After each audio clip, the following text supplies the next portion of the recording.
Leaks. Gue jujur gak tahu sih ini penyebutannya gimana, Leaks, Lux, Lux, malah Rolex ya. Siapa yang coba yang bilang Rolex? Tapi yang jelas si bos pertama yang kita hadapi di Shadow Fight ini, si Leaks ini jujur cukup menyeramkan sih. Cukup susah lah tryhard bisa dikatakan, karena mungkin kita kekurangan senjata atau gimana, atau kita baru main. Tapi yang jelas si Leaks ini mempunyai skill yang cukup merepotkan. Skill yang jelas merepotkan tuh dia bisa menghilang. Anjir, kita di ghosting cuy, kelok. Jadi dari HP itu kita nggak kelihatan apa-apa, cuma bayangan kita kayak orang gila. Yang kedua, dia punya kunai. Kita aja nyerang cuma pakai tangan dan kaki. Dia punya senjata jarak jauh. Curang anjir, curang banget abis. Dan terus yang gue lihat-lihat dari senjatanya itu ya, senjatanya tuh gue kayak inget film horor apa gitu masa kecil gue gitu. Jadi skill dari senjatanya si Leaks ini, jika si senjata Leaks ini mengenai kelak ke tubuh Shadow, dia akan menanamkan sebuah bom molotov yang akan meledak saat waktunya tiba. Jujur ini gila anjir, pakai senjata molotov dia. Hermit. Gue kok keinget suatu meme ya. Oh no, itu Edgar, Hermit Purple. Jadi si Hermit ini adalah bos kedua setelah kita mengalahkan si Leaks. Bos ini berpenampilan seperti kakek-kakek suhu tua-tua bangka gitu ya. Mungkin si developernya kepikiran membuat dukun asal Indonesia teman-teman. Karena apa? Karena skill dari Hermit itu yang paling kuat itu adalah dia mempunyai jurus petir, memanggil Zeus. Itu jujur sangat trese dan susah dikalahkan. Ditambah pedangnya yang memiliki pasif tebasan mendalam berbentuk apel lah biasanya. Itu menambah sakit lagi serangan si Hermit ini. Bacer. Kayaknya gue kepikiran dah, ini kayaknya jadi sebuah game horor apa gitu, lupa loh. Tapi ini yang jelas si Bacer ini salah satu gue katakan salah satu bos paling mudah sih di Shadow Fight 2 ini. Karena apa? Karena kemampuan kita sudah punya senjata, punya kekuatan jin, punya kunai. Kita bisa menyaingi lah sama bos selanjutnya. Dan kekuatan Bacer yang paling kuat ini mungkin hentakan tanahnya doang yang bikin stun. Itu doang, nggak terlalu sakit. Oh, ditambah pedangnya ini, pedang atau pisau ini pasifnya itu dia bisa saat mengenai Shadow telak, dia bisa mengurangi darah kita. Jadi kayak pendarahan lah. Wasp.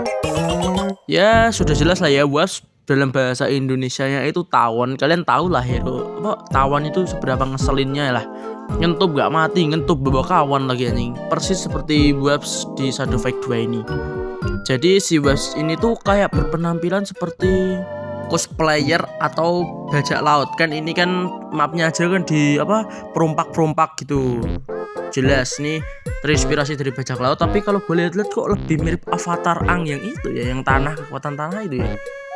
Jadi kekuatan si Wasp ini yang paling merepotkan itu jujur selain tombaknya yang panjang dengan kekuatan yang pedang, kekuatan yang persis kayak si Hermit itu, pohon apel, dia juga punya kekuatan di mana dia bisa terbang seperti tawon. Dia akan menyentuh dan kalau kena itu juga damage-nya sakit. Jadi jujur ngerepotin itu saat dia terbang.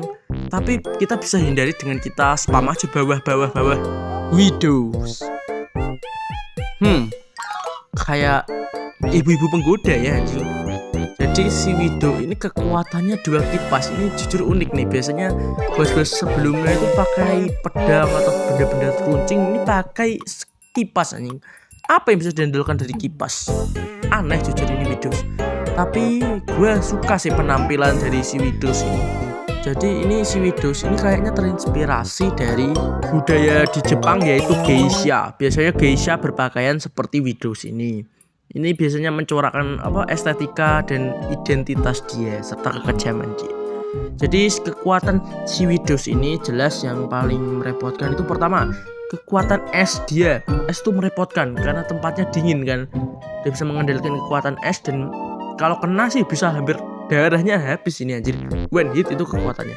Lalu yang kedua, dia bisa kayak menghilang sementara lalu datang menyerang set gitu, langsung cepet datang gitu.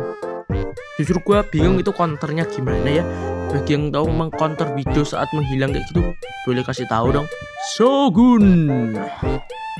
Ini salah satu kostum yang paling gue suka di Shadow Fight 2 karena sudah jelas-jelas menggambarkan sekali keadaan Jepang pada masa itu. Shogun jelas terinspirasi dari samurai, sudah kelihatan lah dari gaya perpakaiannya. Gila, keren banget. Jadi si Shogun ini dengan kekuatan pedangnya, dia itu pasif si pedangnya itu dia bisa memberikan darah, jadi dia bisa moncrotin darah. Dan juga si kunainya kalau nggak salah, kalau kita terkena kelak, dia bakal memberikan damage tengkorak. Jadi kalau kita kena kunai lagi, kita damage-nya akan dikali duakan sepertinya. Dan kekuatan yang paling merepotkan dari si Shogun ini, dia bisa memanggil kawanan. Kita 1v1, dia 1v1 party. Nggak curang dia, nggak asik. Dan gue lihat-lihat dari latarnya sih kayaknya cukup chaos ya. Api-api, perang-perang gitu. Keren ini bos yang paling gue nantikan sih di Shadow Fight 2. Oke, sudah segitu dulu ya. Kenapa gue nggak masukin Titan? Karena dia adalah bos terakhirnya. Jadi gue nggak masukin. Gue hanya bahas bos-bos yang sering kita jumpai di Shadow Fight 2. Jelas. Oh, penampilannya jelek lah anjing, botak gede anjing. Siapa ya Yakuza anjing. Jadi bagi kalian yang ingin request bahas apa bang selanjutnya, boleh komen di sini, nanti gue cari informasi lebih dalam biar mendalam. Jangan lupa tinggalkan like, komen, dan subscribe ya di channel gue ini. Acuy picu acuy. Bye bye.